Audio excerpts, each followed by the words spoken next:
Do you like this white hoodie? Wow. Um, so, there's a fair amount of new people to this channel. So I feel like today could be worth it just to talk about, at least briefly, how I approach this law of attraction stuff and manifesting stuff compared to most people that you'll see on YouTube, because it's pretty different, to be honest with you.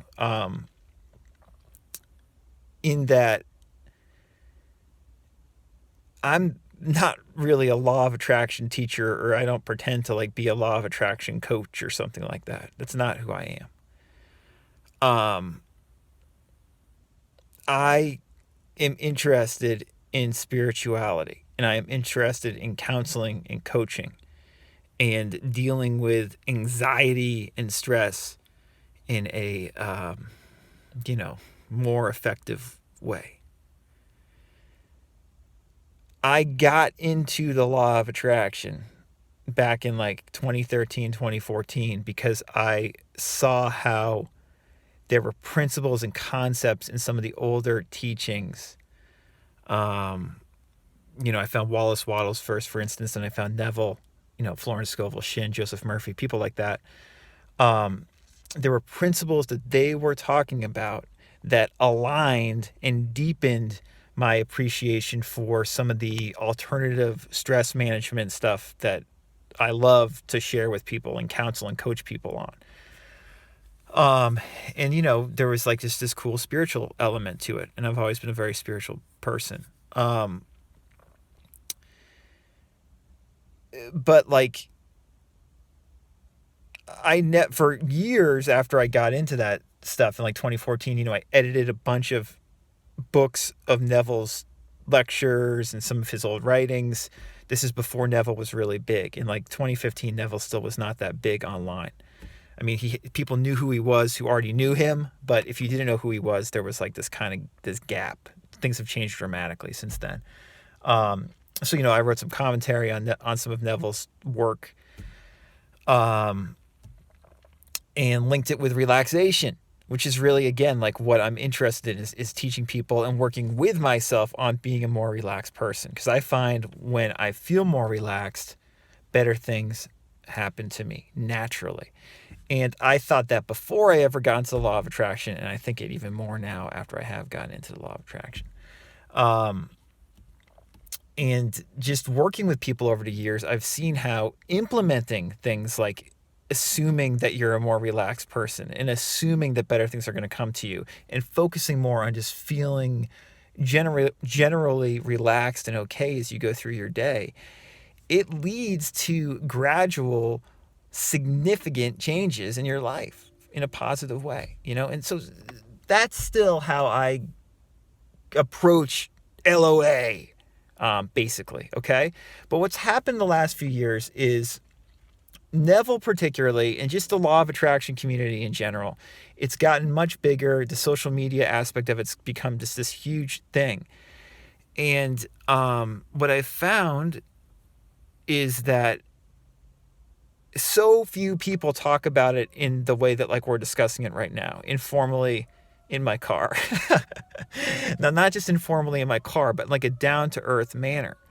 Where it's like this is about changing how you feel so you feel more relaxed, consistently feel more relaxed as you go through your day, assuming better things and having better things come your way because of that, suggesting better things to yourself, and by suggesting better things to yourself, seeing your life improve,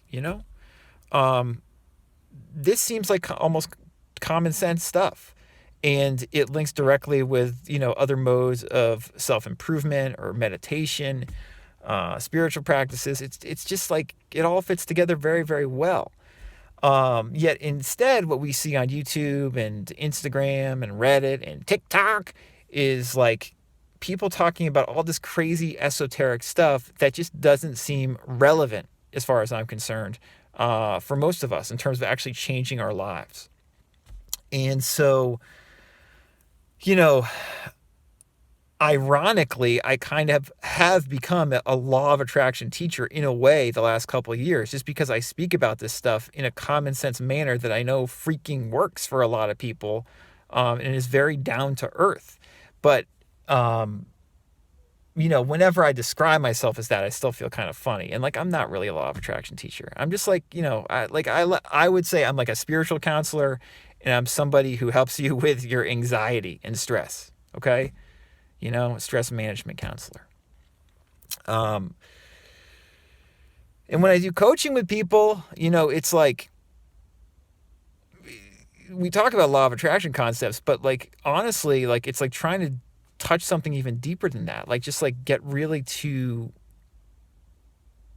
like what we are, like how we feel, and realizing even when we feel crappy and terrible, there's like nothing like that is genuinely wrong with us, even in that moment. And that there's a peace there that's always there. It's just here. The peace is just here, And that's something that I, was aware of and knew of well before I got into the law of attraction. And I respect that peace.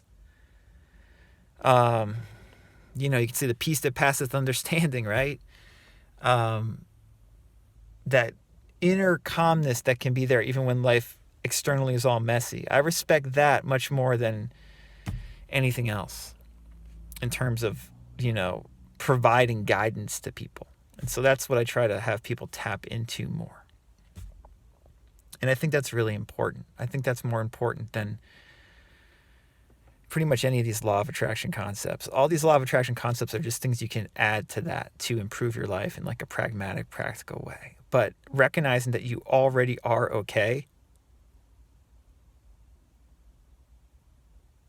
like that's life-changing. Like that's what it's all about, That's why I've written many books about that. I suggest, if you haven't read like my short guide, The Joy of Not Thinking, it's all about that, And even a book like I wrote last year, The Law of Attraction Simplified, it's linking that piece that's already there with law of attraction concepts, And, if you get coaching and counseling with me, we'll talk about LOA stuff as much as you want. But what we're really going to do is talk about this piece that you already are. Like, that's what's important more than anything else. And you have it already. So I just thought I would do this white hood video to clarify a few of those things and to let you know that this law of attraction process can seem very confusing and muddled, and you might feel like you don't know what the heck you're doing. And my point is that it's okay. It doesn't matter when we get down to it, in the sense that really you're already fine right now. And that is better news than we can even conceive of. Like, everything is actually fine and good right now in this moment.